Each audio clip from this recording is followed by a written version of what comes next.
Sa number 2,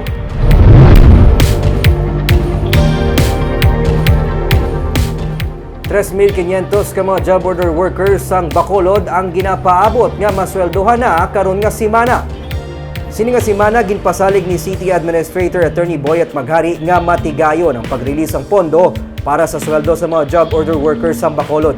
May 3,500 ka mga GOs ang natigayon na nga na-validate para malakip sa payroll. Binula na nga na-delay ang release ng pondo bangod kadamaan sa mga GOs ang wala sang appointment letter. Suno kay Maghari, ginatinguhaan man karon nga mapalabot sang syudad ang mga pamaskwa para sa mga empleyado. Ginpatuma naman ang ID system agud mapatod kung hasta san o kutob ang kontrata sa mga JO kag kun diin departamento sila nagatrabaho.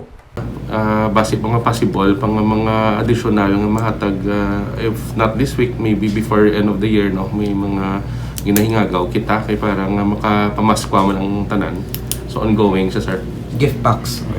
Oo, amo pa tagi na pa check ta kay para nga mahingagaw tanan-tanan before mag Noche Buena kita.